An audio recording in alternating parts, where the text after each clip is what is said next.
This is Terror House Radio with Matt Forney and Bryden Proctor.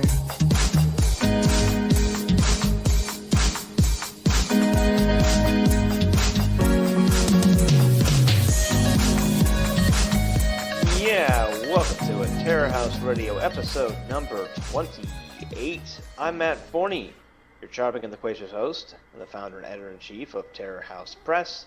Joining me, as usual, is my co-host and producer, the very jolly, I guess, Bryden Proctor. How you doing, Bryden? I'm angry at Chris Wallace now from this morning is what I found. Also, immediately had to poop. So, that's the thing. Immediately, as soon as I hit record, it was you know what record stands for? Pooping. What does it stand for? Just pooping, I think. Probably. Just pooping. Well, have you been hitting the Metamucil? No, I haven't had a Metamucil for months because, fucking Erica decided to use all mine for whatever reason and then thought, oh, yeah, you know what's the same? I'll put psyllium husk. And it's well, that doesn't have the orange flavor in it. Well, it is the same. But it doesn't have the orange flavor. And it's not what I paid for.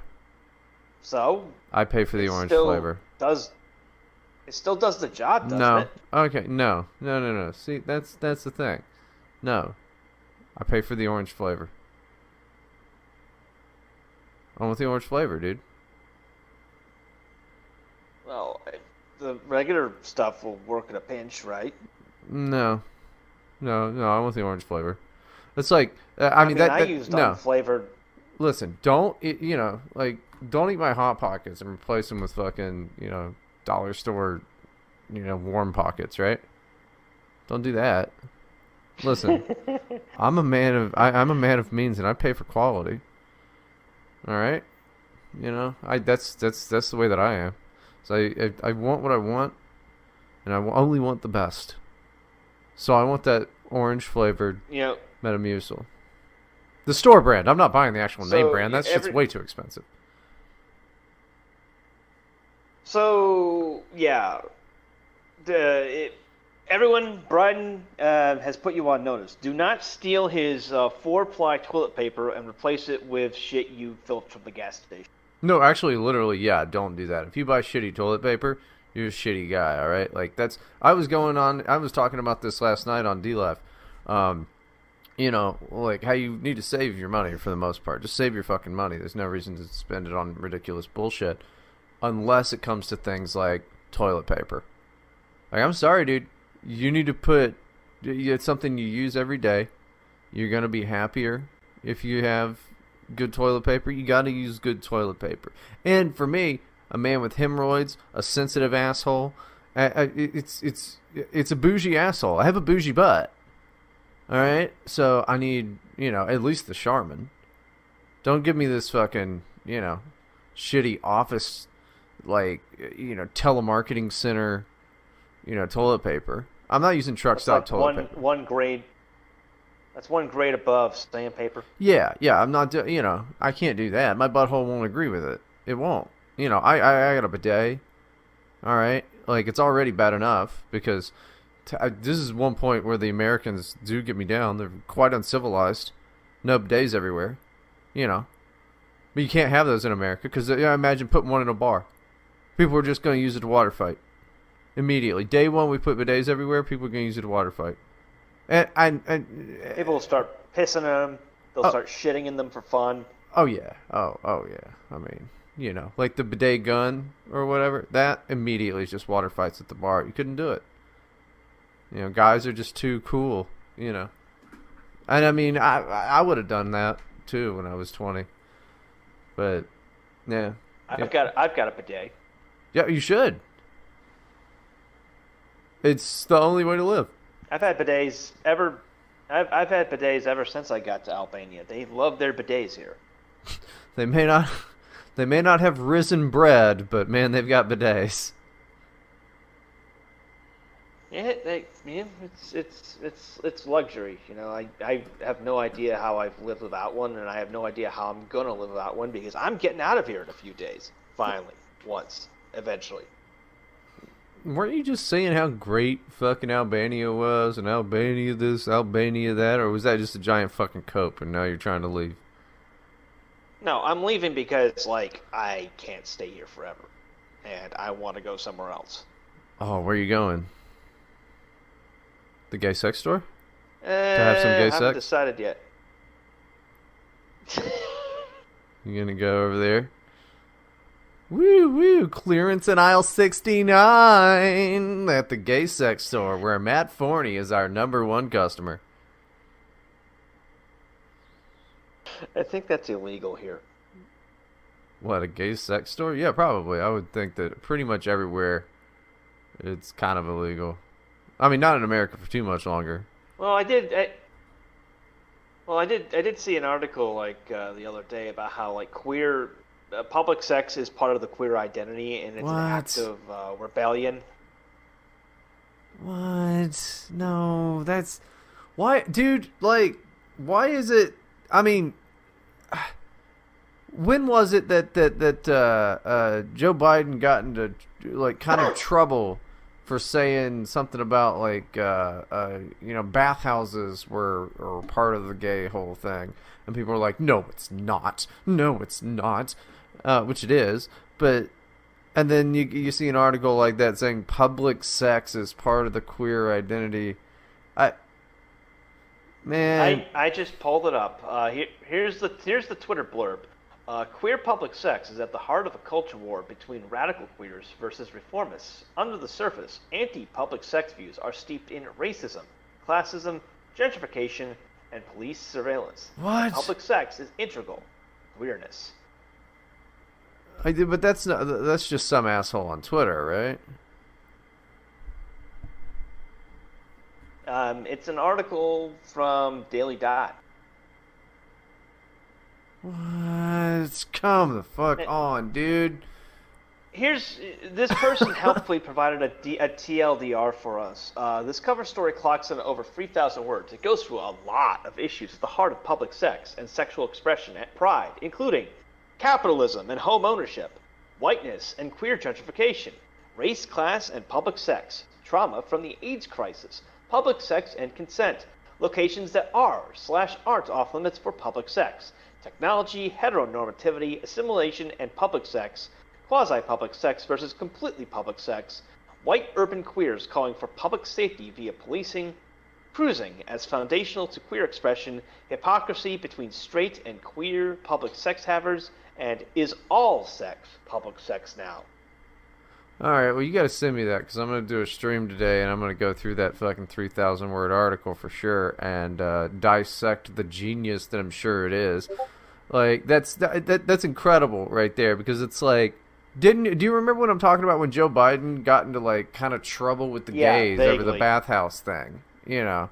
Yeah, vaguely. And they were like, what? Gay people don't just go to bathhouses and have sex with each other. What? Oh, it's funny how this happens with every group, too. This happens with every group. And the only people that get called on it are right-wingers, you know, because they're like, scratch the surface and they're white nationalists. I'm like, oh, dude, a lot of them, fucking totally, you know. Fucking a lot of them, oh, abso-fucking-lutely, you know. But for some reason, these guys get to come forward. They're like, what?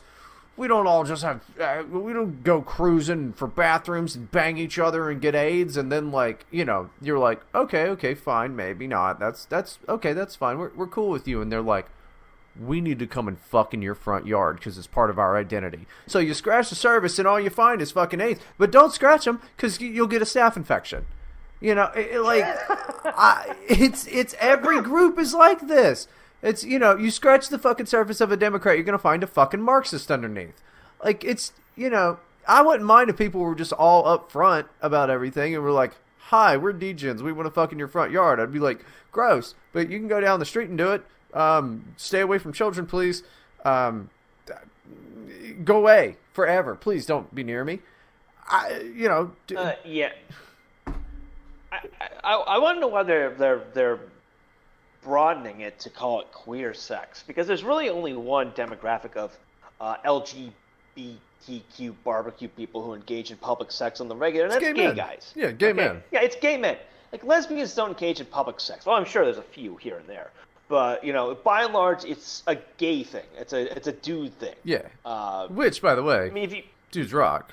I mean, like, even when it comes to degeneracy, dudes stay rocking by just pushing the envelopes like fucking crazy. But the reason they call it queer is because no gay guy at this point, because dudes don't be rocking on this part, don't want to be called gay guys anymore because they're like, actually, I'm an alien.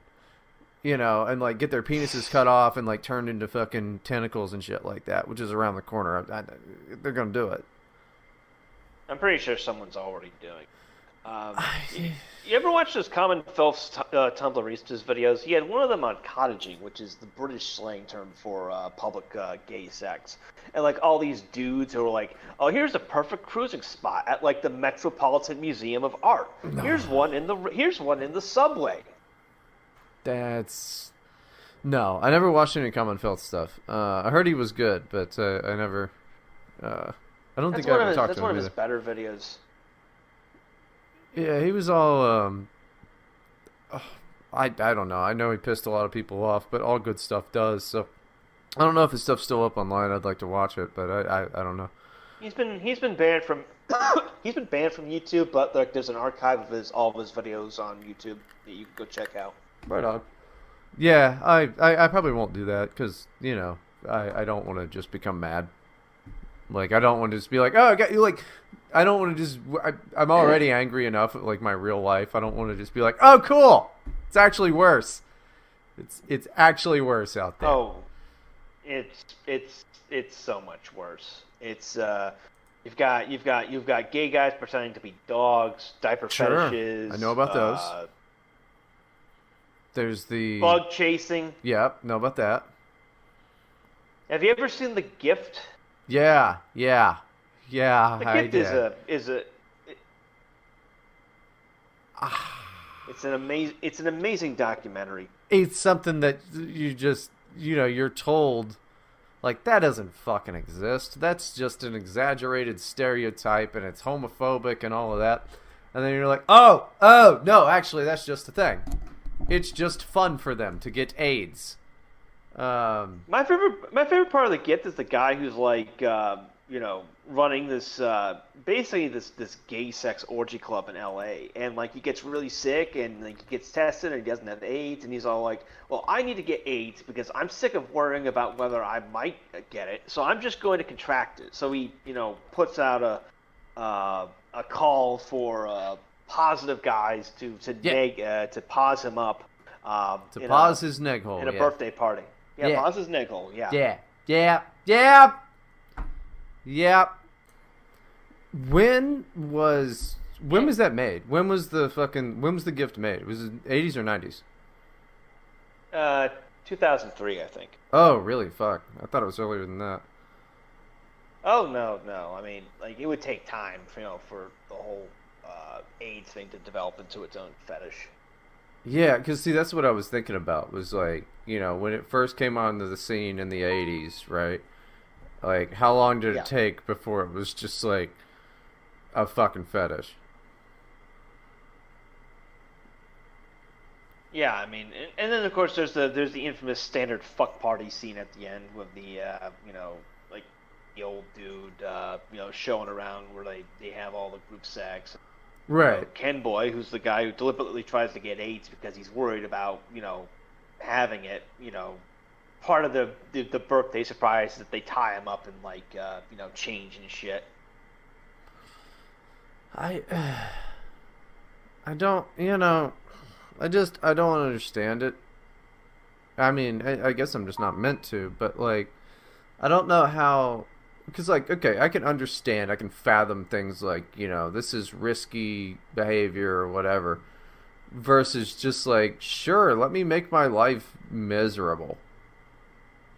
Like, I'm sure there's some, like, weird psychological thing you could go into, and these people are just beyond mentally ill and shit, but it's like, why, I mean, bro, it's HIV. Like, it's not, you don't want it, you would not like to have HIV. I don't understand.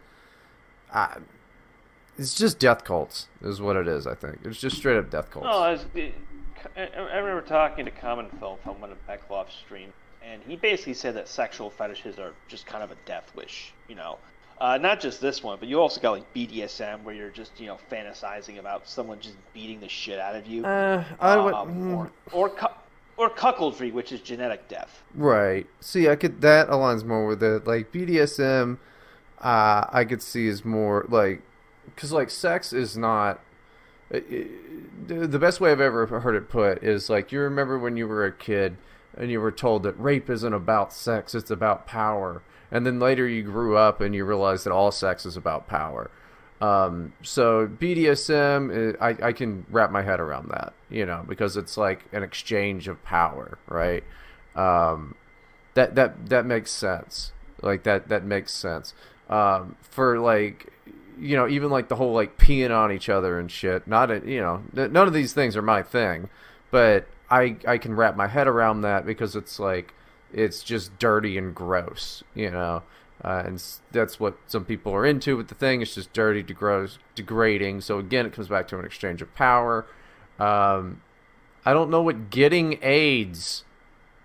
I don't know where that falls on shit. I don't think that fetishes are a death wish. I think that fetishes and the rise of fetish culture in the world is just because people are getting uglier. You have to have fetishes to excuse both of you being ugly people.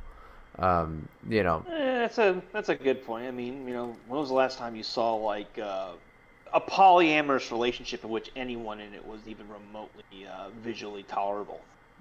I don't know. What, Will Smith and his wife or whatever is getting a divorce now? They're good-looking people.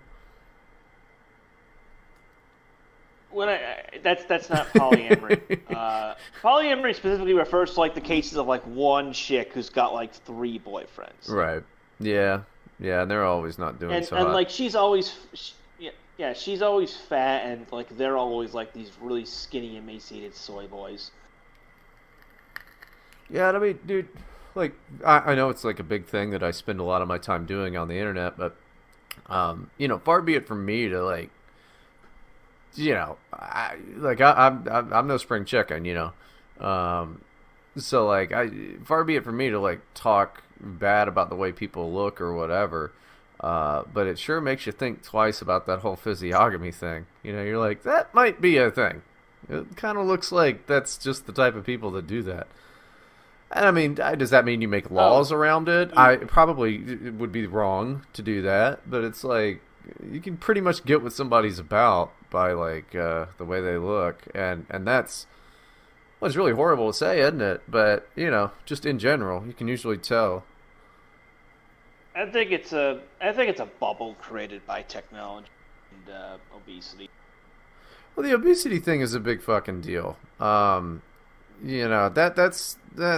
a fucking issue there. Like, people should probably go outside, to like bars and restaurants and to get their hair cut and go to the gym.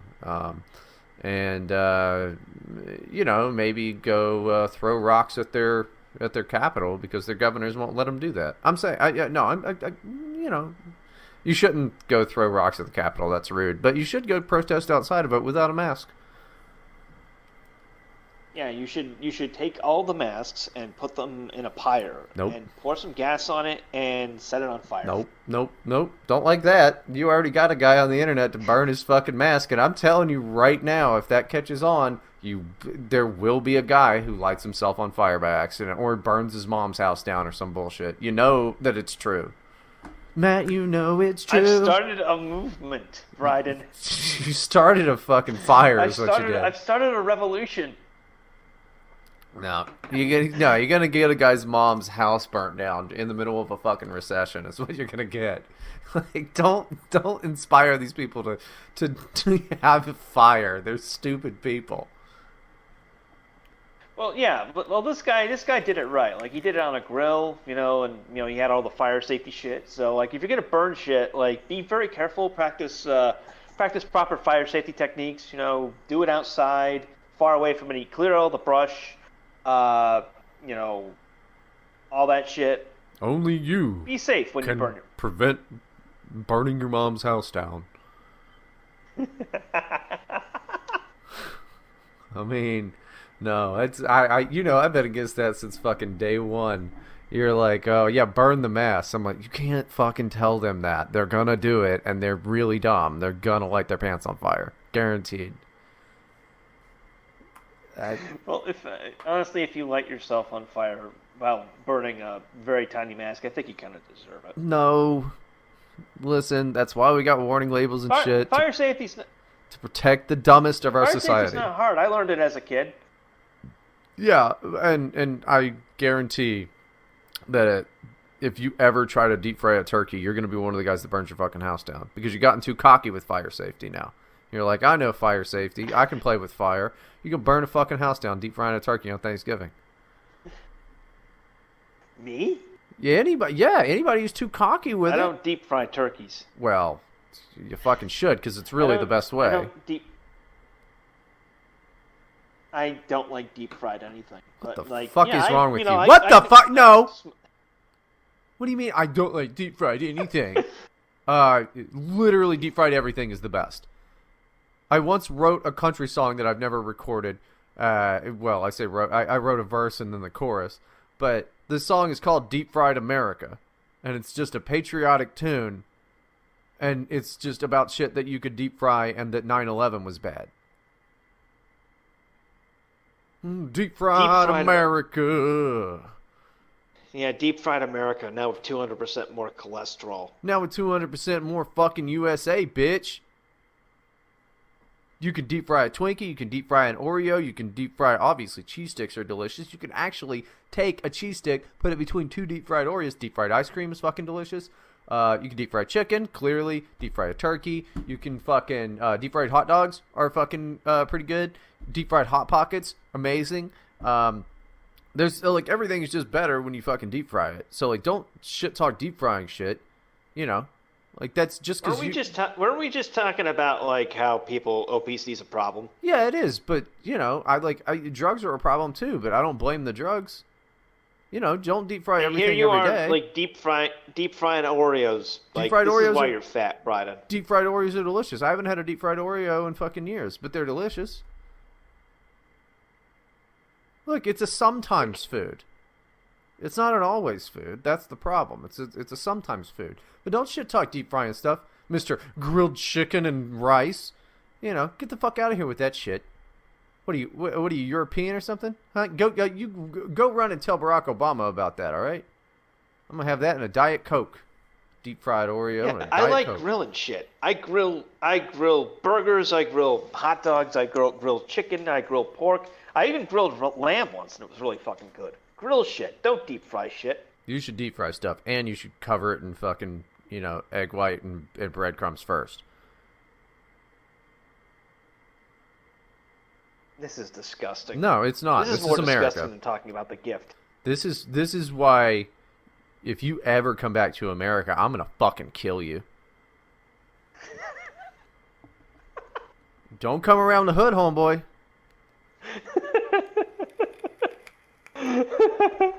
You're gonna kill me? I'll be at the fucking airport with a fucking rifle. And they're like, people are screaming, TSA's freaking out. They're like, that ain't my job. And like, they're all that. And I'm like, everyone calm down. I'm just here for the fat, ugly, bald guy who hates fried chicken. And then like the TSA guys are like, what you mean he hate fried chicken? I'm like, I told you. And they're like, all right, damn. Take your shoes off, go in there and murder that man. I'm like, all right, let me take my shoes off and go in there and I just fucking kill you.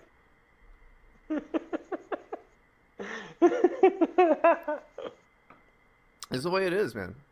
Don't show up around the hood. Don't show your face around here, bitch. I will fuck your shit up. Ain't gonna eat no deep fried Oreo. He ain't gonna eat no deep fried Oreo. I know. It's just me and like the TSA people who are like, you know, 600 pounds and they're waddling over. They're like, where is he? I'm like, he loves Barack Obama. And they're like, oh, I like that about him. I'm like, you shut up. It's not about this. It's about his hatred of fried chicken. Then they just become centrist. They're like, he loved Barack Obama, but he hate fried chicken. God damn. Where's I be on this? I don't know where they got like really, really, really super racist with that when I said, "Where's IB on this?" But that's probably not what they would say. But they would tell me to take my shoes off and go and kill you for hating fried chicken. Pretty sure that's the way that would all work out. I think exactly, completely. In reality, I'll just be dead in 3 years because this is the only happiness I get is acting out really racist murder scenarios of my friends in my head at airports, and then that'll go away too, and then I'll just be left alone with my own thoughts and inadequacies as I fucking sit there with a shotgun and some deep fried Oreos in a hotel after I had thrown my phone in the lake and just run from everyone I know. And then I call the front desk and say, "Call the police. I'm going to kill myself." And then I'll blow my brains out, and in my pocket there'll be a note that says, "Matt Forney hates fried chicken, and you should investigate him." That got really dark all of a sudden, Bryden. Yeah, man, just free associating, It's called doing bits, Matt. Back in the day, we used to do bits all the time. We'd go down to the open mic, and sometimes the N-word would come up, and it was like, oh, whatever, we're just comedians. Now if you do that, they'll lynch you. They'll just kill you immediately. I hate college kids. I hope college kids die. I told you about my plan to lock them all on an island, right? So we should do that. You did not. Oh, I think it was a few episodes ago. Tell me about this plan. Yeah. We should take the hyper left-wing kids and the hyper right-wing kids, like the Antifa and the Groypers, and then we just put them on an island and just watch them fight. We just watch them fight. You know what we should do? We should drop them on that island that Cuba uses to quarantine all their AIDS victims. They've got that? I didn't know about that. Oh, yeah. If you get diagnosed with HIV in Cuba, they put you on an island, and you're not allowed to leave. Ever. That's that wonderful healthcare system in Cuba that Mike Cannon keeps talking about. It's like, oh, they got a whole island for AIDS people. Like, wow, yeah, did they get treatment? They're treated a certain way for sure, yeah. I mean, it does work in a sense. They have a very low HIV rate because as soon as you get it, you're basically put in lifelong quarantine. It's like how one of the counties in Hawaii is dedicated to just quarantining leprosy patients. Wait, that's still around? I thought that we just already took care of leprosy. Oh no, they have their own. They have a separate county dedicated to quarantining leprosy patients. Yeah, it's pretty much cured. It's pretty much cured now. But like the people who were living at that colony, like they were grandfathered in, and the state is just letting them live until they all die. Why don't they just cure them of leprosy? Like they were doing that. Hawaii. Yeah, but they were doing that back in the Bible days. There was this really good doctor. He was a black guy, and he would cure the lepers. Yeah, I think his name was Jesus. Yeah, something like that. Yeah. But he definitely wasn't white. I know that. And yeah, he cured the lepers. It just seems like. Oh, okay. Here's the explanation. The Kingdom of Hawaii, the Republic of Hawaii, the territory and the state of Hawaii exiled persons suffering from Hansen's disease to the peninsula. From 1866 to 1969, the quarantine policy was lifted after effective antibiotic treatments were developed that could be administered on an outpatient basis and patients could be rendered non-contagious. Many of the residents chose to remain on the peninsula as they believed their disfigurements from the illness would make reintegration to society impossible. Okay, so basically they're just there because they don't want people calling them ugly. Aw, dude. That's fucking sad, man. Like, can you imagine that's your life? You're like, yeah, I'm disfigured. I don't want to go back to regular society. I want to live in Freak Town. That sucks. I stopped making fun of body retards on the channel. I stopped making fun of body retards because it's like, man, they can't help it. If you're an emotional retard, or if you're like you got Down syndrome, then I'm gonna make fun of you a little bit. But like, you can't make fun of body retards. That's fucking hurtful, dude. Like, yeah, some people are just fucked up. It's not their fault, man. Everybody would choose to look like, everybody would choose to look like I don't know who's an attractive person. I can't think of any. Bryden. Everybody would choose to look like Bryden if they could, but you can't always look like that. Yeah, the state promised they could live there for the rest of their lives. No new patients or all the permanent residents were later admitted. So basically, it's a bunch of really old people who are disfigured. That's sad, bro. That's super sad. Like, I wanna go tell them, like, hey, it's okay. Come to the modern world. And then they get over here and they're like, wait, you mean people go out of their way to get AIDS? Like, oh, yeah, that's the thing. By the way, get used to people telling you you're stunning and brave. They're like, I want to go back. I want to go back, cuz. Can I go back, cuz, to the island? The ugly island. Sad stuff, dude. Sad stuff. But I mean, I hate that. If they're just like they're too sad because like they're fucking ugly. What do lepers look like, by the way? I know it's not great. Like your skin falls off, right? You just you fall apart. Leprosy, it's presumably looks like gangrene. You know, you lose limbs. Right. Your nose and your ears fall off. Oh, they do look fucking rough. I'm looking at them right now. It's rough. Yeah, it's bad stuff. Yeah, and like they look like they got like a Whoa, worm. man. Yeah, you looking at it now? I just did like one of the top ones is a guy who looks like an alien. Yeah. Or a woman, I can't tell. Yeah, like the whole nose is gone. That's rough, dude. Fuck, man. Count your blessings, dude. Shit. Oh my god, this guy's like fingers are all fucked. Look at that. That's sad, man. Oh, that's a major bummer. There's like a black dude. There's like a bad black dude who looks like the Elephant Man. Yeah. It's like a lot. They kind of look like they got like worms and stuff under their skin. Fuck, that sucks, bro. You don't want leprosy. How do you even get leprosy? Is it genetic? I'm guessing it's a contagious disease. It's a bacterial infection. Really? Okay, shit. So Presumably, it was a major problem in. Presumably, it was a major problem in Hawaii because it's tropical. Right. And like diseases and stuff can just live in the heat. Man, that sucks, dude. You don't want leprosy. Good on Jesus for going around. Not the white Jesus, though. The black Jesus. Jesus, you mean Jesus. The black Jesus named Jesus. Yeah, have you ever Googled Asian Jesus? It's pretty funny. I'm Googling it right now. God damn, leprosy sucks, bro. Fuck, we gotta do something about that. Probably pray about it? I don't know what you do. Oh my god. Okay, this is funny. Asian Jesus? Oh yeah, Asian Jesus is hilarious. The top hit looks like Genghis Khan. Yeah. Who kind of is Asian Jesus, if you think about it. Yeah, Asian Jesus. I like Asian Jesus because, like, you never hear about Asian Jesus. It's always, like, black Jesus or white Jesus or, like, this, all that. People are, like, fighting over Jesus and shit. And it's like, why would you care what he looked like if he was, like, this great dude? But, yeah, you never hear about Asian Jesus. The Koreans, there's a heavy fucking Korean Christian population. Like they totally love God and shit. Oh yeah, something like a third of South Korean. Yeah, which is weird, right? Just seems like odd. I mean, to me at least, you know.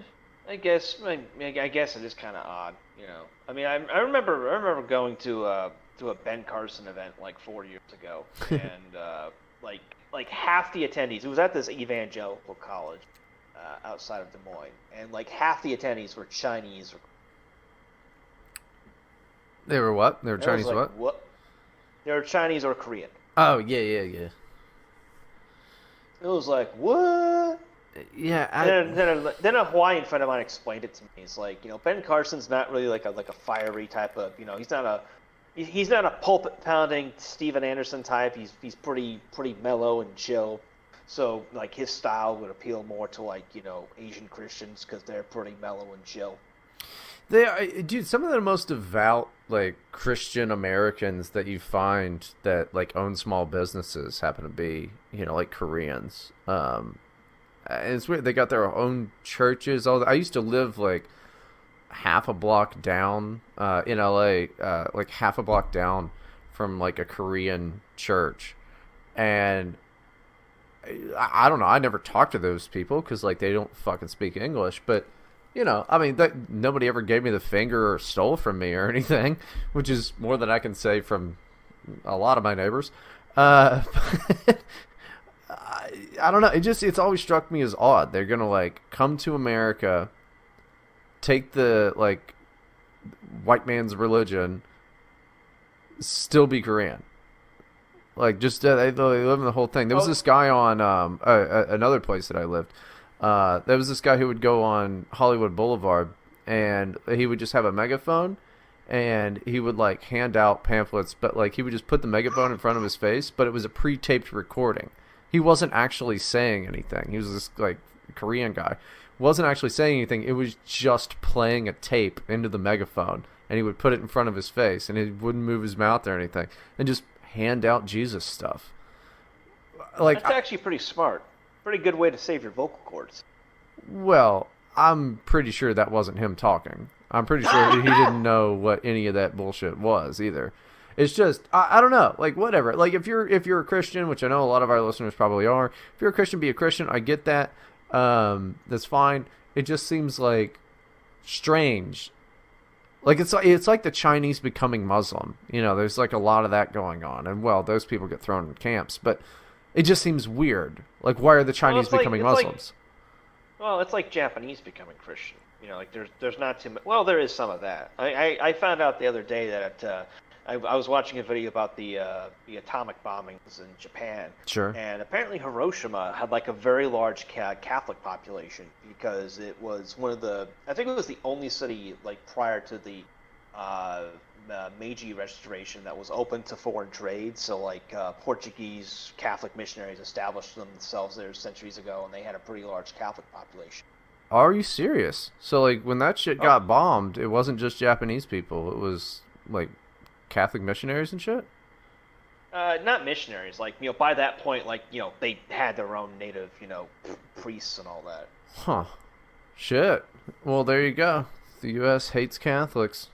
I mean, you could probably tie that back to why we bombed Hiroshima to begin with, and like the whole, metal shortage that, caused Pearl Harbor and the Rothschilds and all of that shit. If you want to dive deep into that. But, I wouldn't. It's a pain in the butt, and who are you gonna tell? Who are you gonna tell? Who cares? But yeah, fuck, I didn't know that. That's fucking crazy town, USA, dude. What the shit? Well, my favorite story is the guy who was in Hiroshima at the bombing. He survived with severe burns, and then he decided that it would be best for him, because the place was just utter chaos. He decided that he would go to his hometown, which was Nagasaki. Oh no, dude! Fuck! Really? What a bummer! And then he survived that bombing too. What? Oh no, dude. I mean, lucky or unlucky depends on how you want to put it. It's like the guy who I think it was a guy, maybe it was a woman, I forget. But was at the Paddock shooting in Vegas, and then was at the fucking Garlic shooting. Yeah, the Garlic Festival shooting, and it's like, yeah, that sucks. You're either like, this story isn't real and you're a fed, or like you're the least lucky or most lucky person ever, but you're sure as shit not normal. Yeah. The guy I'm talking about was Sutsumo Yamaguchi. Yamaguchi, a resident of Nagasaki, was in Hiroshima on business for his employer Mitsubishi when the city was bombed at 8:15 a.m. on August 6, 1945. He returned to Nagasaki the following day. Despite his wounds, he returned to work on August 9th, the day of the second atomic bomb. That morning, while he was being berated by his supervisor as crazy after describing how one bomb had destroyed the city, the Nagasaki bomb detonated. Wow. Dude, what a... See, that just goes to prove, like, there was no, like, like, things even out in the end, or, like, like, everything is fine. Like, some people just live fucked up lives and then die. Can you imagine? You're like, yeah, I just saw something unspeakable. It was absolutely horrible. Hi, look at the burns all over my body. I'm irradiated. And then your fucking supervisor's like, what? You're a fucking idiot. There's no way that could happen. And then that happens again? Like, how do you not go crazy and kill yourself? What happened to that guy in the end? He lived a pretty long life. He died in 2010 at the age of 93. Are you fucking kidding me? Dude, what torture? Like, he just had to watch two cities be completely eradicated. And... According to this, it says Yamaguchi lost hearing in his left ear as a result of the Hiroshima explosion. He also went bald temporarily, and his daughter recalls that he was constantly swathed in bandages until she reached the age of 12. Despite this, Yamaguchi went on to lead a healthy life. Later in his life, he began to suffer from radiation-related ailments, including cataracts and acute leukemia. Yeah, well, that'll happen, on account of the, nuclear explosions. His wife also suffered radiation poisoning from black rain after the Nagasaki explosion. And Wait, died what's in 2010? What's black rain? Nuclear fallout. Oh, okay.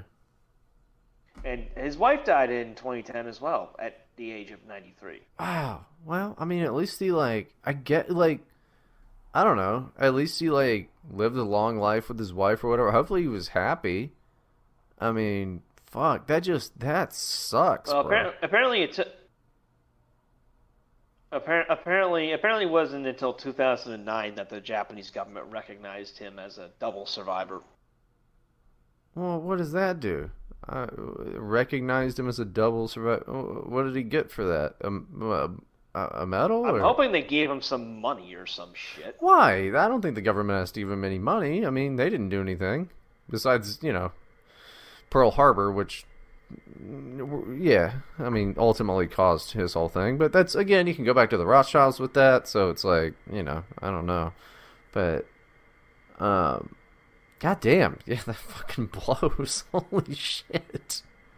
What a fucking bad run of luck, man. That's a they were out of potatoes at Arby's the other day, and I was like, the government needs to give me money for this, I can't imagine that being a thing. Where like you're getting yelled at by your boss about how you're a fucking liar, and then it happens again. Who does that happen to? Yeah, it's like vindication in the worst possible way. Isn't that what black pillows are pretty much doing all the time by just shouting the sky is falling? And then they're just like, when one bad thing finally happens, and we've been going like, yeah, that's eventually going to happen. They're like, see, therefore everything I've said is correct. It's like, I don't know if that's true, really. What a shitty life. What a fucking shitty life. Hopefully he had a good life after that, But what a shitty fucking thing. And fuck Arby's for being out of their potato. Because I've yet to have one of them, Matt. I've never had one of their broccoli and cheddar potatoes. And every time I go there, they're out. So I think they're fucking with me. Oh, yeah, I miss Arby's. I miss the roast beef sandwiches. I just want a potato, dude. I've never seen an Arby's outside the U.S. Oh, well. I mean, it's kind of a hacky point to say, Arby's is the worst fast food restaurant, because they're not. But yeah, I've never had one of their fucking potatoes, because they're always out. I feel like it's kind of like the McDonald's shake machine. They're just full of shit, and they just don't want to do it. It's probably a pain in the butt. But I've never had one. I'm going to demand one. I'm going to refuse to leave the drive-thru until they get me a fucking potato. I'm going to bring a potato and be like, look, if this is how it has to be, this is how it's going to be. Here's a fucking potato. Now you fucking make this. And chop it up and put the sauce on it. Yeah, do it. However it's supposed to be done. I don't give a shit. Here's a fucking potato. Don't tell me we're out of potatoes. Here's a fucking potato, bitch. I'm going to sit here and fuck your drive-thru time. I'm going to fuck your shit.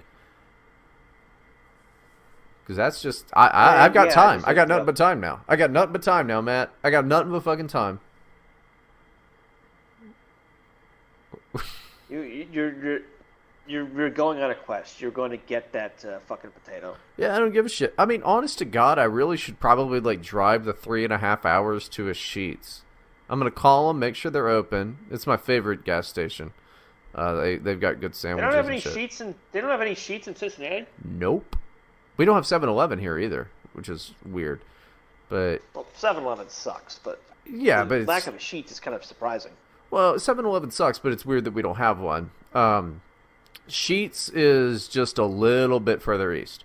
Yeah, we don't have Sheets. Dude, if we had Sheets, I would go and just get a job there. Like, right now. Like, I would just go and get a job. You know, I'd be like, yeah, you know, it's kind of beneath me or whatever, but one, I have nothing to do, and two, it's motherfucking Sheets. I believe in Sheets. That's a great gas station. They make awesome food. I mean, it's my favorite thing on the road. If, like, there's a Sheets, and I spend too much money there, too. Like, I will spend $25 on just food at a Sheets. Just because they're not around here. Yeah, I went to a Sheets once on the Pennsylvania Turnpike. It wasn't bad. Dude, I liked how they had already like upgraded to cashierless Yeah. sandwich selection, so I could just do it all on a fucking computer. yeah, it's incredible. They got that. They got they got pretzel rolls for the sandwiches, which are great. You know, there's a million ways to make a Sheets sandwich, and I love them all, dude. I love them all. I'm a big proponent of Sheets. Wawa is good too. Apparently, Wawa is basically just Sheets, but I like Sheets. Uh-oh. And Wawa a lot. Wawa is basically just the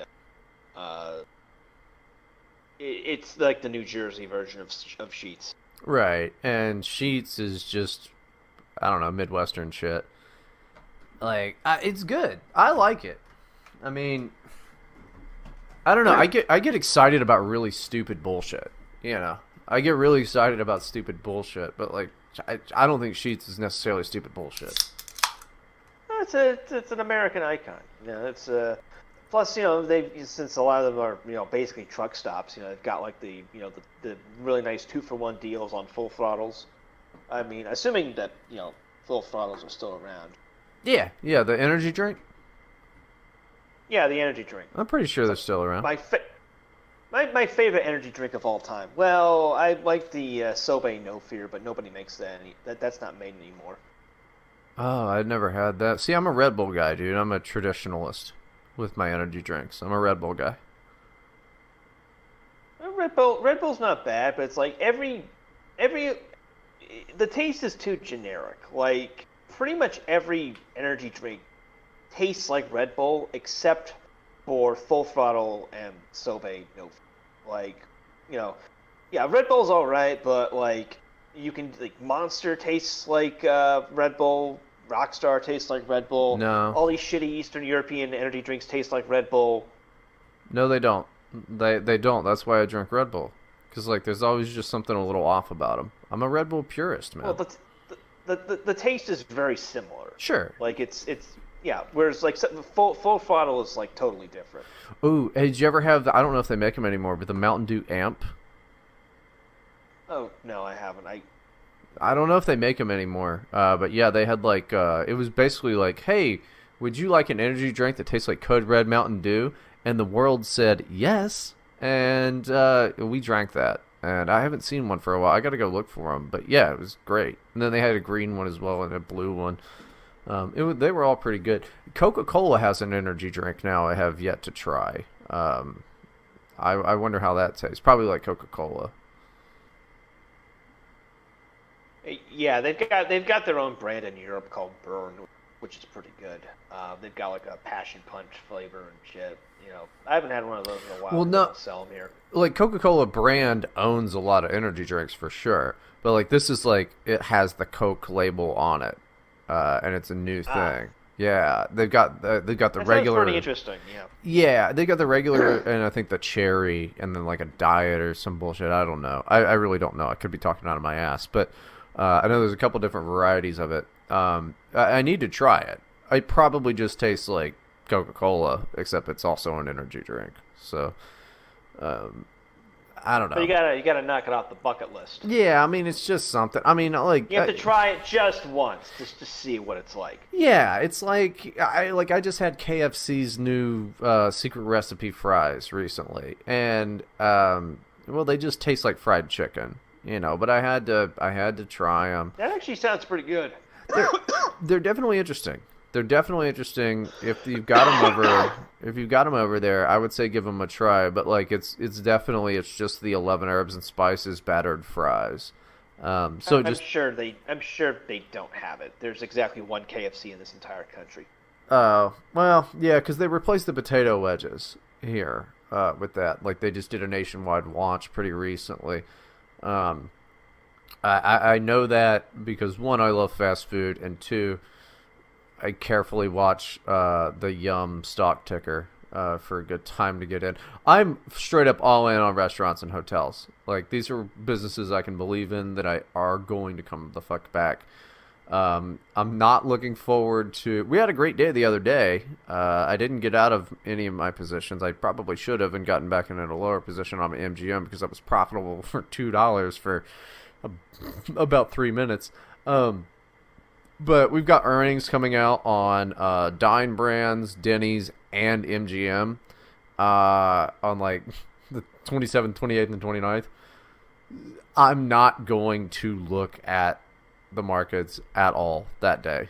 I don't care what's going on. The MGM earnings come out the same day that Amazon does, so it should be a pretty big day. So I might get out of my MGM that day because that might just really propel everything up. But I really don't want to look at what's going to happen because people sell before earnings anyway, and then earnings aren't going to be great for a place like Denny's. Denny's may legitimately go out of business. Luckily, I'm not in. Oh, that's depressing. It is, wouldn't it be? I don't like Denny's that much, but it's like an icon of late night driving food. Right. Well, that was my logic getting into things like Denny's and IHOP, and was like, okay, people are not going to be flying as much. They're going to be driving more. They're going to go to places like Denny's and Applebee's and IHOP, and then what happened? Nobody goes anywhere. So it's a nightmare. I'm going to look like a genius in a year, if all of this shit fucking blows over, if it ever does. Otherwise, but all they have to do, this trend of Chapter 11 restructuring, that wipes out shareholders, So it's like, if they start doing that, MGM will never do that. They're too large and too solid of a company. Dine is really solid as well, but give it time. They're looking for a new CEO right now. A lot of stuff. Denny's straight up might go out of business. And that's a shitty prospect. Also, by the way, this is not financial advice, and don't listen to me anyway, because all I've done is lose money. I wiped out all of my gains on stupid plays. You made money on chain links, so that's something. Yeah, but not as much as I could have. I got it at $5.15, and then now it's just riding heavy, at least at $8 all the time. So, and it did it. Well, it was because I sold. If I hadn't sold, it'd be $3. I alone move the markets. All right. So, if I say something looks like a good buy, Bryden is the locus of Wall Street. It's hard to believe that I alone don't move the fucking markets, dude. Every time I do something, it's like, oh, he sold. Fucking, let's go up a bunch. Oh, he bought something? Fuck this. Like, I don't know. Whoever the god of Wall Street is, Moloch or something, fucking hates me. Probably because I'm too pure of a good Christian boy. You haven't sacrificed enough children. Yeah. Maybe. I don't know. I mean, fuck, I'm willing to for some gains at this point. Like, listen, little Timmy, I'm sorry, but your boy can't keep losing this hard. I started out great. Email Ruth Bader Ginsburg. She can probably give you some tips on sacrificing kids. Oh, dude, she's got the liver cancer. Her cancer's back. Did you know that? I think this is crazy. I didn't know this until the other day. She's had cancer on and off for 20 years. And she's still alive. Yeah. She had some cancer, then she got like pancreatic cancer and she's a... Say what you want. I ideologically, I disagree with her. I think that she is wrong on 99% of her takes, right? from what I've seen of it. Like, her first big one was one about, like, private boys' schools being wrong or whatever. You know, that was her first big, ruling. But I admire the hustle to become a Supreme Court justice, because I don't care what your views are or whatever. The fact that you become a Supreme Court justice is fucking huge. Because there's really not been that many of them. And goddamn, she's a fucking fighter. Like, she straight up just has had cancer for 20 years and keeps fucking beating it. You know? So, like, hats off to fucking Ruth Bader Ginsburg. You know, I hate that she's, like, this dumb lefty, like, normal lefty, like, cultural icon and stuff. That's gay.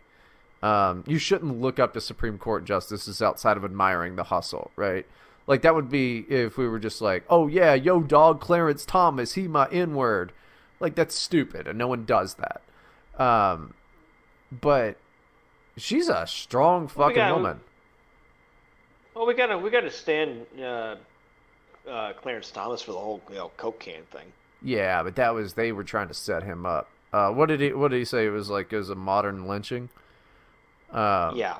Yeah, I mean, and Brett Kavanaugh, what they just tried don't put pubes on his Coke can. Well, he didn't put pubes on anybody's Coke cans. That was just made up bullshit, like they tried to do to Kavanaugh, with like, the Brett Kavanaugh hearing is going to go down as like an iconic fucking moment where the guy's like tearing the fuck up, and because it's like that hadn't really, they had tried to go after Clarence Thomas doing that bullshit, but like they straight up said that Brett Kavanaugh engaged in gang rapes. You know, just the most ridiculous bullshit. And then you have that, what was her stupid name? Blasey Ford. Blasey Ford. Yeah, Blasey Ford. Oh, well, oh, geez. And then, blah, blah, blah. Wearing the big-ass glasses, all of that. Just total fucking made-up shit. You know, just using that mousy voice bullshit. Like, can you imagine what the guy's fucking family went through? You know, how do you look your kid in the face and be like, yeah, I know what everybody's saying right now, but no, I didn't gang rape anyone. Like, you know, what they did to him was fucking horrible, dude. I mean, it makes it hard to be a principled, good person when you see what, I guess, the other side, and you shouldn't really look at them like that too hard, but like what they do and what they're capable of and what they do. It's like the Nick Cannon thing. You know, I know a lot of people were mad about that. Nick Cannon and I imagine, don't agree at all on pretty much anything besides Wild 'N Out was a good show. It's probably the only thing we agree on. What he said about white people was not only incorrect and stupid, but totally racist. And then he only gets fired for the Jewish thing. I don't think he should have been... And then he does an apology for that. Right. He only apologized for the Jewish thing. I don't think he should have been fired. I don't. I think he should be able to say those things. But in return, I should be able to say those things about black people. We should both be able to say those things about Jews, because it's fucking true. But, I should be able to say those things about black people. You know, about, like, closer to animals and the real savages, all that. I should be able to say that about black people. And I'm not allowed to. And that's what makes it wrong and shitty. Stop being so elaborate about it, Brian. You just want to say the N-word. Oh, I just want to say the N-word. That's literally my whole ideology. Not that there's anything wrong with that. I just want to be able to say the N-word. It's literally my entire ideology. I don't care what the healthcare system is. I just want to be able to drop N-bombs. That's it. That's all I've ever been. That's all I've ever done is try to be offensive, and I need to be able to say the N-word. But no, I mean, I don't care what some dumbass says about white people. Like, he's wrong. But I should be able to say that about black people, too. It's still not polite, you know. But, like, that's why I don't care that he's fired. I think it's wrong on principle, but I'm not shedding a tear over it. It's, let me say the fucking N-word. You would take the mystique away if you let me say it. I'd probably say it a lot less. Unless I was driving. Because, like, you guys can't drive. I swear to God. I don't know if like the Black Lives Matter movement really empowered people to drive shitty, but it sure fucking seems like it. Well, I mean, did you see that shit that the African American Museum, this Smithsonian, put up on white culture? And white culture is such things as punctuality and delayed gratification and all this shit. Like they're literally. I feel when you become so woke that you actually regress back to really, really old stereotypes about black people. Well, and like the best way I saw it put was Erica put, when did the National African American whatever hire Jared Taylor? You know, like that's all it was. It was just like, you know, and whiteness is rugged individualism. You know, they listed a bunch of stuff. They were like, hey, whiteness is bad, and here's the reasons why. And all they listed was, like, being a good fucking person. Like, just being mindful of your community. Racists say black people don't respect hard work in the nuclear family, and that's bad. Wokeists say black people don't respect hard work in the nuclear family, and that's awesome. Yeah, what the fuck? Like, it was just bizarre that, like, because I thought it was fake. I was like, there's no way, this has got to be some right-wing propaganda. And no, it was just completely real. It was just straight up, I think, like, I don't know how they list that, and they still put in that thing about the food. They were like, bland is good, or whatever. It's like, all right, so, I'm sorry. Who the fuck says that? Where the fuck did that come from? This claim that white people only use salt, sugar, and mayo. Like, what? It's on par with, like, we was kings. Yeah, well, I think it's because I don't want my food to taste like a fucking volcano. You know, Hispanics really like spicy ass food. Black people like spicy ass food. Asians like spicy ass food. You know, maybe that's it. But it's like, didn't white people? Didn't white people really true. colonize the fucking world in the name of spices? Well, spices used to be a big trade thing. But here's the thing. Historically, spices were used to cover up the fact that food was rotting or, past its expiration date. Like, if you had, like, meat that was, going bad, you threw spices on it, and then people wouldn't notice that it was, rotten. Oh man, I gotta. Yeah, the thing with the Hispanics and like the thing with Hispanics, like even they don't like universally spicy food. Like, you ever had Cuban cuisine? Like, there's not a lot of spices in it. It's more sugary. Well, Cubans are white. I mean, straight up, Cubans are white people. They're Spaniards. Puerto Ricans also have the same. Yeah, Puerto Ricans also have the same kind of cuisine. Because islands, so maybe sugar plantation types. So maybe there is something to the whole fucking white people don't spice their food or whatever. I mean, granted, I've also seen this myth that goddamn, this myth that like every black person can cook, I think is also racist, because I've straight up watched videos of just black women using dish soap to wash chicken in their sink. I don't know why black people use their sink to clean chicken, but they do. What? Oh yeah. Oh dude, it's great. That sounds disgusting. Yeah, well it is, but it's a great. It's fun. Like, I don't know, this stereotype that just like black people are great at cooking, I think is racist. Why would you just assume that they're great at cooking? Like most men, they're probably not that good at cooking. We just, unless that's the field we go into, we're probably not that great at cooking. I hate to go all Democrats are the real racists, but like, God damn it, I swear to God they are. Like, it seems to me like it's the most demeaning fucking thing to be like, oh, you're exactly like this, and this is why we must protect you, white man's burden. And it's like, wait, not to go all Dinesh D'Souza on you, but like telling black people that like hard work is like a product of white colonialism seems like a great way to, just kind of retard their progress. Yeah, exactly. Well, that's the thing. The worst thing that you can ever do to somebody is tell them that they are a victim of a society that they can never overcome, especially without the help of white allies, or the government or something. It's horrible. It's horrible. Like, I don't have that many friends that I talk to about this type of thing, like in real life. One of them is a black fellow I used to work with, and he could not stand the bullshit. He's a Rush Limbaugh listening fucking dude. Great guy. Knows about my tendencies. I guess straight up, he came over. We were just drinking scotch.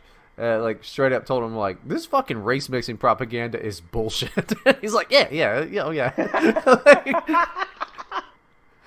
I mean, he gets it. It's like the modern version of how George Lincoln Rockwell was friends with Malcolm X. Right. Yeah. I mean, well, that's the thing too. Is like we've got Malcolm X Boulevard, like in tons of cities. Well, one in fucking DC. Why the fuck don't we have George Lincoln Rockwell Avenue or whatever? And I'm sure the street would suck just as much. There should actually be a George Lincoln Rockwell Avenue. It's just a trailer park. That would be fucking, because Malcolm X, Martin Luther King Boulevard's always bad. Malcolm X Boulevard's, whatever. We should totally do George Lincoln Rockwell Avenue, and it'll just be a fucking trailer park. TWP can go live there or whatever. The George Lincoln Rockwell Meth Lab. Oh my god. Dude. Yes, I'm on board with this. It's such a good idea. We who's mayor do we have to write? Probably somewhere in Alabama. Probably somewhere in or Alabama or West Virginia. West Virginia might straight up do it. I've often considered I should just move to West Virginia and try to run for office because they wouldn't care. West Virginia had a former Klan member as their senator for decades. What was the name? Bird. Yeah, no, he was. Bird. And everything in the state is still named after him. Well, say what you want, but he served his whole thing. I should move to West Virginia and like just run for Congress. I don't know what my slogan. My slogan would be like the other guy's black. I mean, I do think that I could fucking get those yokels to vote for me. And see, now I couldn't because somebody would dig up this podcast and be like, he said that you're yokels. Well, the thing is, you fucking yokels, I would be what's good for you. I think, you are from West Virginia. So I am from West Virginia. That. Yeah, well, yeah, because it's my people. I was fucking born in Mississippi, raised in West Virginia. And, like, I've thought about this, too, because, like, I do ultimately, if I'm ever successful, which I never will be, try to help West Virginia, just because it's the saddest place I've ever lived. Like, if you could bring, a company to West Virginia, something, that people could do, like, media farming, something like that, you could do it. I mean, real estate's cheap there. There's a lot, like, people need jobs in West Virginia, and they thought Donald Trump was going to help them, and he did kind of, but it looks like that's kind of going out the window. Yeah, not enough. Well, the thing is like, we ignore places like West Virginia because people do legitimately look at them as less than and inbred and like all this shit, which is totally untrue. There's great people there. It's just it's a whole I mean, Appalachia as a whole is what did they say? The old meme was white Iraq. It's fucking true. Dirt floors are a thing in West Virginia. Not everywhere in West Virginia, but in some places of West Virginia, and that's absolutely terrible. Yokels are a thing. That's horrible. So this is why I am announcing my campaign for 2022 for whatever the poorest district is in West Virginia, and I'm going to go there, and I'm going to say the N-word, and I'm going to get elected. How funny would that be? I could hang out with Laura Loomer in Congress. She'd be like, "Whoa, you're here?" I'd be like, "Yeah, I don't know how it happened." What's up? Well, you might want to start out with like state assembly or before you move on to No, Congress. no, I'm not doing that. could work. I'm just gonna skip to the end. I don't have that long to live, Matt. I'm just gonna skip to Congress. Just hit fast forward on that bitch. Yeah, it's like, oh, state assembly. Like, listen, what's your state assembly been doing for you? Nothing. All right, I'm not gonna do that shit. I'm going straight to Washington, and you're gonna put me there. I think being the realest N-word alive. That'll be my slogan. Bryden Proctor, 2022, the realist. And be like, let's get real. That'll be my thing. Like, I'll start every speech. I'll be like, let's get real, folks. And they're like, yeah. I'm like, let's get real. If you elect me, I will say the N-word on the floor of Congress. Oh, I straight up would. I would get C-SPAN an FCC violation. I would. That would be the only thing. I'd call Mitch McConnell a faggot. Like, I would go to the Senate, just, like, bust in. I would be terrible in Washington. I'd be absolutely terrible. Like, Ilhan Omar, nothing, dude. I'd just show up places I'm not supposed to be. And I'd be like, what are you going to do? Fire me from this job that I got as a bit? By the way, listen to Terror House. I'm slinging Benjamin Welton books. Like, you can be the American McDonald or whatever that guy was, the first Prime Minister of Canada who was known for throwing up from being drunk all the time. I didn't know about that guy, but he sounds fucking awesome. Oh yeah, he once was at like a debate with like his constituency opponent, and he was so drunk he threw up on the stage. And his opponent was like, "Look at how drunk this guy is," and it was like, and McDonald just replied, "Yeah, but it was less painful than listening to your speech." Dude, killer. See, no, I think my next move in life is I should just be some sort of politician. Like, it makes as much sense as these woke motherfuckers on city councils all across the country. Fuck it. Why not just elect, like, just a drunken, racist, complete shitbag motherfucker. Like, I will just walk around with a flask, and just quote James Mason. There is some place in this country dumb enough to elect me. I guarantee it. And you know what? My opponent can use this podcast as an ad against me. And you know what I'll do? I'll call him gay. And I'll fucking win. You're like, oh yeah, so, look at this. Look at this guy coming over here with his fucking research, opposition research, media bullshit. What a fucking loser that guy is. Actually, did you know that my opponent is the big gay? There you go. And just fucking do shots, and I'll just, like, hand out bottles of fucking whiskey to people. It'll be great. I will be the mayor of some town eventually. Why not? There's no reason why I shouldn't. It'll be a return to tradition, you'll basically be doing cooping. What's that? Cooping was a practice in the mid 1800s where dudes would kidnap people and get them drunk and dress them up in different outfits so they could go around to all these polling stations and vote. That's apparently how Edgar Allan Poe died. Really? I didn't know that. I thought he died from having a giant fucking head. Yeah. Huh. Nah, well, that's the theory. Like, he was just found, like, on the streets of Baltimore, like, drunk out of his mind and, like, close to death and wearing clothes that were not his. And then he just died in the hospital. The theory was that, like, some gang had, grabbed him off the street and gotten him drunk and was, having him go around to the polling stations. Yeah, I often shit talk authors, but I like Poe. I don't care if it's like a hacky dumb response to like shit, but like I like Poe. Poe is good. He had flowery language, but like that was just the language of the time. Like that's just how people talked back then, like faggots. Well, he's the first great American writer. Was he? Oh, was he really? I mean, I don't know. Well, I mean, there was well, that's my opinion. Like, I mean, you could say like Washington Irving was like the first really like known American writer, but he sucks. He sucks so much. What did he write? Anything I might have read? I say as I sit on the editorial board of Terror You House. wrote Sleepy Hollow, Ichabod Crane. Oh, yeah, better movie. You know. I Yeah, mean, the Tim Burton movie's pretty good. yeah, hell yeah. Sleepy Hollow The is pretty book, good. but the book sucks. Yeah, I mean, well, I like the idea. That's pretty spooky stuff. You know, he's like, ooh, got a fucking no head. That's pretty good.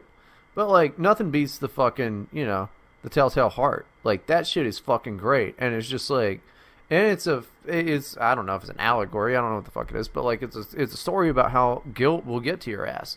So, you know, and, like, you know, we get the fucking Raven going on and shit. And that's just about fucking being sad. Yeah, dude, Poe was great. He was super good. That sucks that some gang kidnapped him and drank him to death, but it sounds like kind of a little bit his own fault. It's a kind of in keeping with his lifestyle.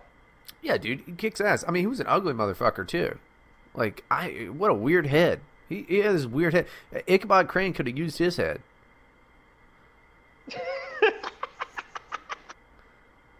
I mean, dude, he had head enough for two people for sure. Like, he was an ugly guy. But, you know, that's probably where he kept all his talent.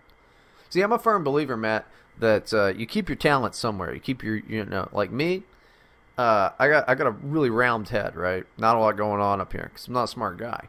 I'm all instinct, dude. I'm instinct, right? And that's why I got a big fat gut because that's where all my thoughts are. Yeah. I was going to say, you know, you keep it all in your gut and your ass. Yeah, well, no, I have no ass. I got Hank Hill ass, but like it's all just in my gut. It's in my fat fucking gut. And you know, you can make fun of that. Yes, I look like somebody put a pillow in their shirt to pretend to be a fat guy, like we all did as a kid. Okay. Yes, I look like a scarecrow pretending to be fat. Yes, I look like an emaciated African child.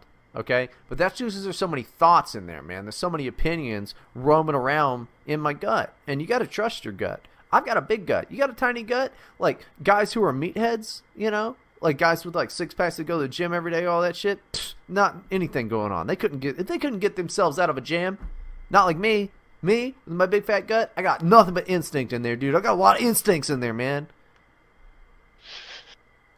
That's the way it is. Which means as you get fatter, your talent will only increase. That's what I think. That's the theory. We'll see what happens. You know. Like, think about this. Jim Morrison. Thin guy. Made pretty good music. The fatter he got, dude, he made more abstract things that we could only appreciate later. Less successful for the time, but more abstract things. It's just the truth. It's just the truth. I've got a lot of instincts going on. And, you know, love handles, that just means I have more love. All right? I have more love for the world because I'm bursting at the seams with instinct and love. Every fart that I make is a work of art, not lactose intolerance. It's just the truth, dude. I'm actually a genius. And I think in America, if you just repeatedly tell people that you're a genius, eventually they'll believe it. Look at Stefan Molyneux. You know, the guy's never said anything.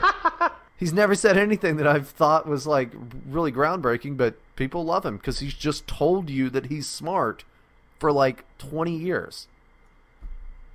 It's, you know. Well, he's also got that buttery smooth British accent that helps too. Is he British? I thought he was Canadian. I don't know. He was like born in Ireland, grew up in Canada, and somehow has a British accent. What's a shame about his YouTube channel? They fucking banned him. Like, he's one of the least offensive guys. Like, they got his YouTube, they got his Twitter too. Really? Dude, so like they killed his career. They Alex Jones them. That's fucking dumb. Like that's stupid. You know, I just like I don't get the idea of like censoring people, even like super shitty people, you know, but like it does seem that they go after really effective people. Molyneux had a whole cult of personality and all that, and he'd been doing this shit for like, well, I mean, seriously, he'd been doing this shit for like what, like fucking 12 years or some bullshit, right? Yeah. What's the point of going after fucking Molyneux? Well, he did question the Jews, is what happened. But, which I want to give a shout out to this guy that I found. Who was the guy I sent it to you? Black fella on YouTube who makes comedy skits. Barricade Garage. Go watch Barricade Garage. He's got this video called, like, and of course he's black, so like all of his videos are in all caps and like they've got sounds in them and they're all fucking stupid and shit. But what happens when you criticize that group of people is hilarious. He's a funny guy, but like, why Molyneux? Like, why Molyneux? Why? Like, I didn't even know people were really like into him. But I knew people were into him, but like, he's the least abrasive guy ever. I think that like if you're on YouTube calling for violence or, like, saying you should throw rocks at the Capitol. Again, that was a joke, but see, that's what we call a callback. In the business, we call that a callback. You should not, you should not be able to do that, right? I don't think that guy ever did that. Hell, half of his shit these days was all like relationship advice and shit, right? Yeah, and he's all about that whole peaceful parenting, don't hit your kids type stuff. Yeah, and you shouldn't hit your kids. I mean, well, that's not true. I think you should, to a certain degree, shouldn't grab them by the throat, but if your kid's fucking up, you ought to slap them upside the head. I mean, that's just the only thing the kids know. Don't do that. But I'm not a parent, so I don't know. You don't worry about me. Raise your own fucking dumbass kids any way you want. Just don't talk to me about them. But like, why fucking Molyneux, dude? Like, that's weird. Like, Spencer, I don't think it's good that he got banned. But like, it makes sense just because he's his elevated persona and involvement with things that could be perceived as violent. I don't think Molyneux had anything to do with that. And it's just fun. And it's just funny because like he's basically admitted that he's broke now. Like he was like the Twitter hack earlier, this week. Wait, Molyneux he or posted Spencer? a tweet like asking for Bitcoin that he was updating. Like, this wasn't a joke. Give me money. Yeah, Spencer. Well, I don't hate the guy for asking for money. I mean, that's his bread and butter. That's his business. Of course, Spencer's broke. He flew too close to the sun and he got fucked. I'm just wondering what happened to the trust fund. Well, I don't think his family's as rich as everybody thinks. Like, I don't think his family's as rich as everybody thinks. But I'm not hating on the guy for, trying to make his business. Like, I'm a capitalist at heart, man. So, I mean, I don't like the guy. I don't like his message or anything like that. I, in general, think he's from what I've seen, like, not a great dude. But he should still be able to go around and say all kinds of gay shit. It's wrong. It's wrong. Plus, banning it. Plus, banning it from these platforms makes it more difficult for me to, harvest some cringe to laugh at. See, I don't even know why you do that. I ignore all of it. I ignore all of it more than I ignore CNN. Like, well, I ignore it like 90% of the time, but sometimes people could pay you to laugh at cringe. Makes my job easier if he's not on YouTube. Yeah, that's another thing. You gotta go get listen.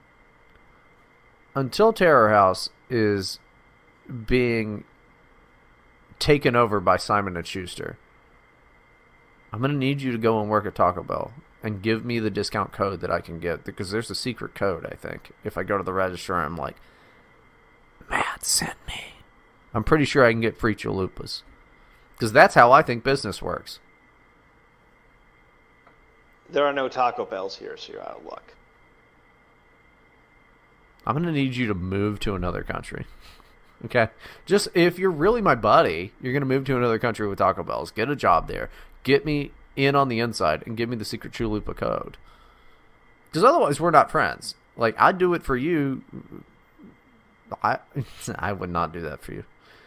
Well, I'm I'm looking at it. The closest Taco Bell's in Romania, so. Well, go to Roman Mania. Well, they got like what? They got it's like a big event or whatever, right? They just like for Rome. No, they're closed to Americans right now. Oh yeah, what's that whole fucking deal going on with how's travel over there in Eastern Europe? I can go to countries I can go right now. I can go to North Macedonia. I can go to Kosovo. I can go to Serbia. I can go to Belarus. I can go to Ukraine, UK, Ireland, and that's pretty much. Just go to fucking Ireland, dude. Go to Ireland. No. Why? No. 2-week quarantine. Okay, but like you act like you leave a lot. You go to restaurants. I do in fact leave a lot. I go to restaurants. I was out all day today buying vape juice and trying to go to the bus station. Oh, man about town, Matt Forney, running errands. What a world traveler over here. This guy, he went and saw the sights of the vape store. You should, Matt, you should write a novel about your time going to the vape store. Like living abroad, people. No, I know you might actually do that, you wordy bitch. Like people like they look at living abroad like it's like some great thing, and it's like nope. He just runs errands, and then buys vodka in a plastic bottle and vape juice, and then comes back and then does a podcast with me. It's not any. It's like America, but everything's cheaper, and dirty, because he's got to fight vampires. Oh, I just found out something incredible. Did you know that Belarus has Carl's Jr.? No. Good for them. Neither did I. I just found out. Good for them, dude. See, that's why I think I know where I'm going, because I want some Carl's Jr. You're going to a country for a fast food restaurant? Dude, you're the best guy. This is why we're friends. That's awesome. You're like, where am I going to live for the next 6 months? They have a Carl's Jr. over in this country, so I guess there. Oh, God. That shit kicks I had a ass. conversation with this like a couple of years ago. I was getting back home to Budapest, and I was messaging my friend complaining they'd gotten rid of like the buttermilk tendies, and we were like, "Oh, you went to Budapest just to get to, and you're pissed off McDonald's doesn't have the right items." I love it. Well, I mean, I would be too. You fucking go all the way to another country and they don't have what you want. Yeah, I'd be mad. I mean, like a man. They didn't have They didn't even have the Camembert nuggets anymore, which were awesome. What are those? Commemorate nuggets? What are they commemorating? Camembert, what, I don't know how to pronounce it. The French cheese. I don't think that made it over here, dude. Oh, it's everywhere here. It's incredible. Yeah, I don't think we ever had any commemorative nuggets. That must have been, they could have been commemorating the fall of the Soviet Union or something. I really have no idea. I don't think those made it over here. Camembert cheese is fucking incredible. Like it's all gooey on the inside. What? Now I have to look this. Nice mild taste. No, now I have to look this up. Well, what is this cheese? Camembert. C-A-M. Yeah. No. I got it. Camembert cheese. Oh, like the little wheel cheese. Yeah, that.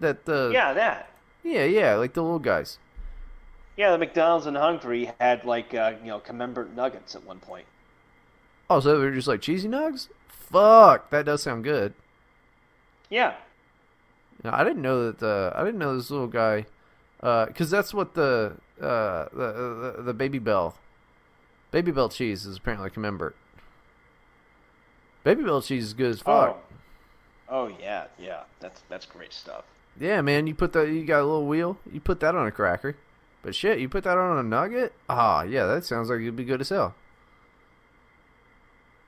All right, fair enough. Fair enough, dude. All right, I was like all revved up and ready to call you a fucking retard, As is my default position. Every time you start saying something, I'm like, all right, I'm gonna have to fucking call him an asshole.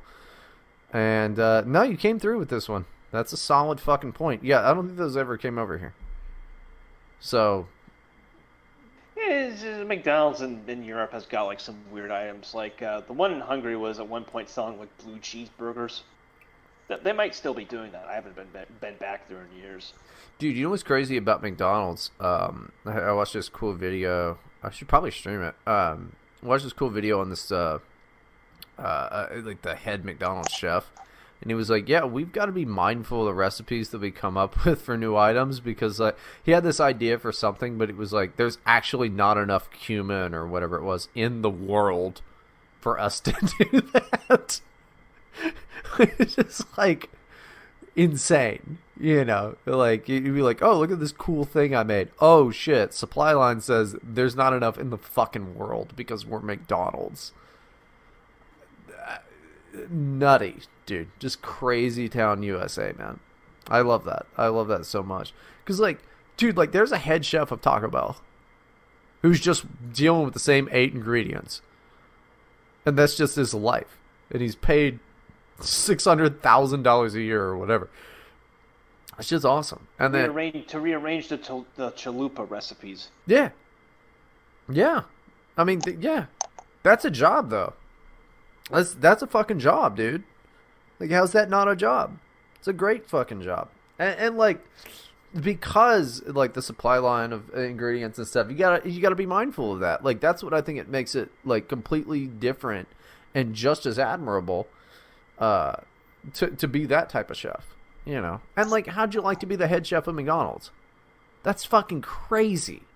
How do you even get that job? That's nuts. That'd be amazing, you know, coming up with all the new you know, recipes and shit. Yeah, you know, and like Yeah, I'm sure like KFC's got like a head chef. I'm sure.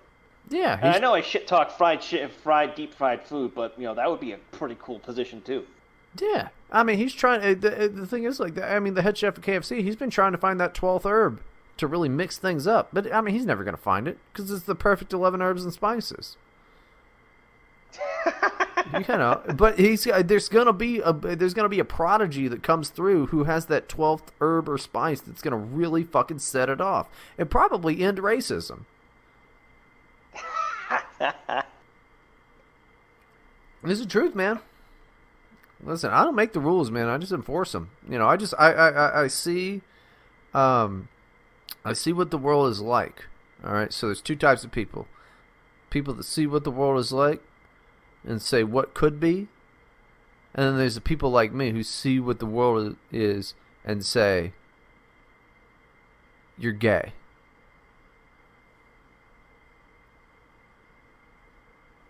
Yep. I thought that'd get a bigger laugh, but I was trying to make that up as I was doing it because I couldn't remember. What is the whole thing? You see what the world is like, you see the world and say what could be, and see the world and say what could I do, some bullshit like that. I don't know, some fucking gay retard from the fucking history said some dumb shit, dude. Like, I want to kill everybody that's dead in history. I want to double kill. Well, that's what they're doing now with the statues. I am actually in support of pulling down statues now because those guys sucked, not because they were like racist or whatever, just because they're dead. So what, you start a country? Great. Yeah, well, the country sucks now, dickhead. I'm drunk. Yeah. I think this is a good point to close out the podcast, because looking at and apparently this is the real deal. They do in fact have Carl's Jr. in Belarus. I am hungry for a fucking burger and I gotta go eat dinner. Hell yeah, dude. There's one thing I want to bring up. Our latest book, Terror House's latest book, Panic by Benjamin Welton. Benjamin Welton! Buy it. We talked about it on the last show and all this stuff. Today, it hit #1 on Amazon New Releases in American Poetry. Dude. Yeah, we beat Joyce Carol Oates. We beat Lana Del Rey. Which I'm sure she would, enjoy. I don't know anything about any of those other people. All I know is not having read it. I'm sure it's fucking amazing. I think you sent me one from it.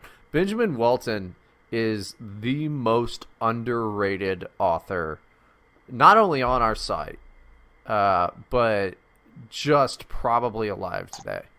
Like, but it's just yeah, I understand it's a strong endorsement, and I don't read a lot, but like, not only is he amazing as an author, he's also just like a really cool guy. That's what made the last episode so depressing for me, is my fucking internet kept fucking up. I wanted to go forever and talk to this guy. All I want to do is be Benjamin Welton's fucking friend. You know, like you'd be like, well, oh, we've got 5 more books coming from him, so he'll be back on. He's the best. Point. He's the best guy. Oh, we have 5 more, but yeah, did you write a book one day? Okay, Benjamin Welton just continues to write books, and they're all good, and they don't talk down to you.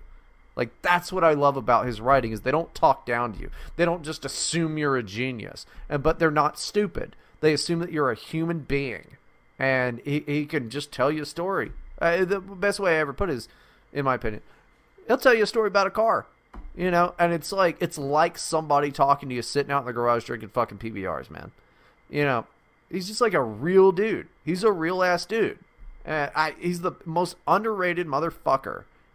Like, if you take one thing from Terror House ever, it should be buy Benjamin Welton's books. Now I could talk like this because he's not here. If he was here, I'd be like, yeah, you're cool, I guess. You know, I wouldn't want to. I'm sure he'll listen to this. Well, I want to be his friend, dude. Like, he's like such a down to earth, awesome guy who writes incredibly. Like, I'm a huge fanboy, dude. I'm a fucking Welton boy. Ben boy there. Ben boy. Yeah, I'm a Ben boy. He's a great guy. He's a great writer, and you know, it's just awesome that his book is #1 on Amazon right now. Yeah, of course it is, because it's fucking good. And people that listen to this podcast that buy our shit are fucking incredible too.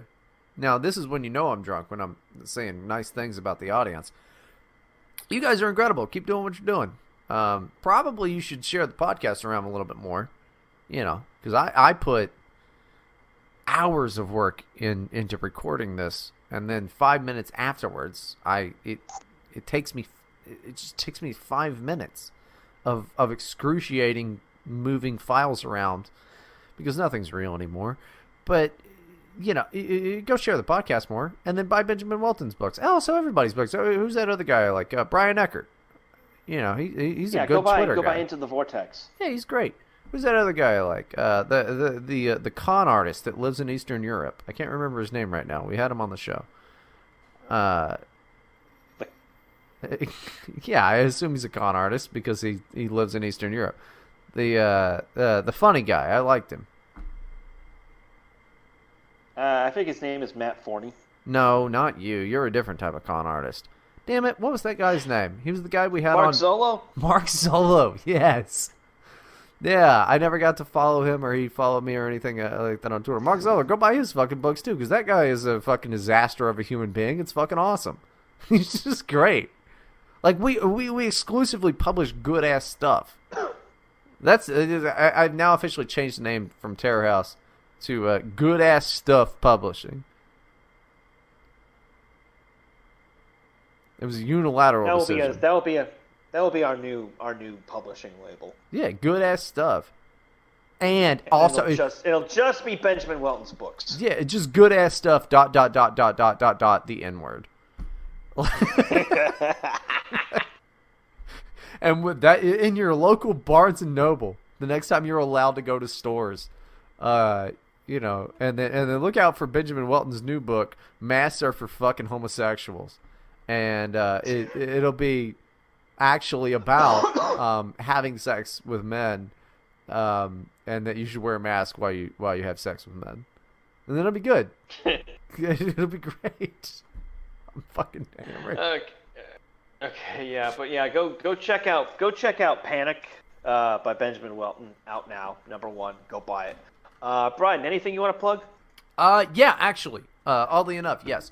Go to Humble Bundle. I think it's got like 9 more days on it or whatever. Go to Humble Bundle, and their summer bundle sale or whatever has all of these Telltale games. They've got The Walking Dead, they've got the Batman stuff, they've got The Wolf Among Us, all of that. You can get, I mean, I paid like $90 for all of these games.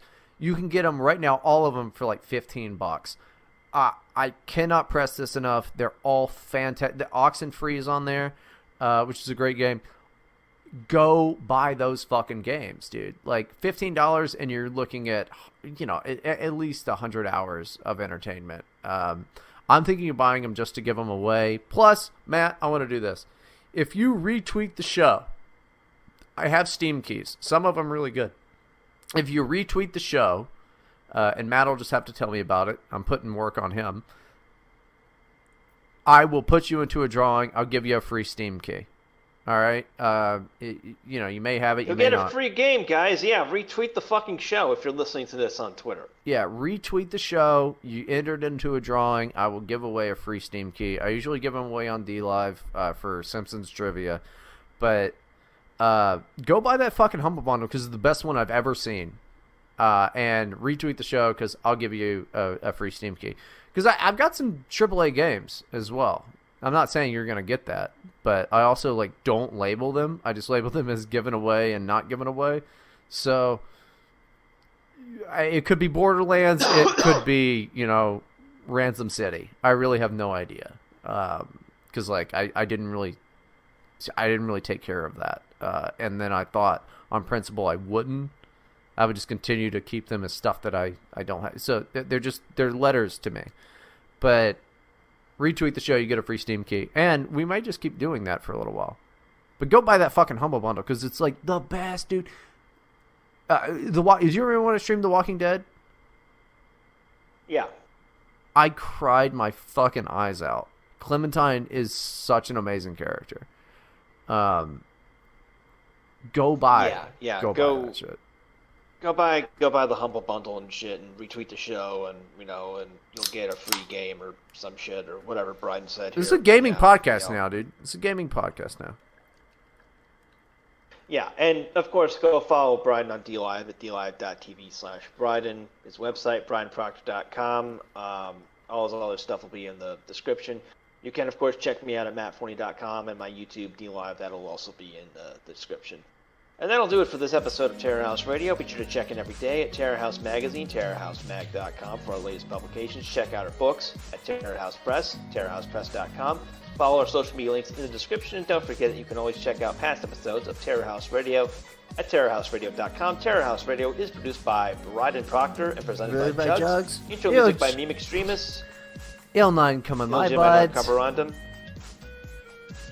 This is Matt Forney. Don't let the best grinding down, and we are out. Nailed it, dude. Did you want to do it? Nah, well, I nailed it.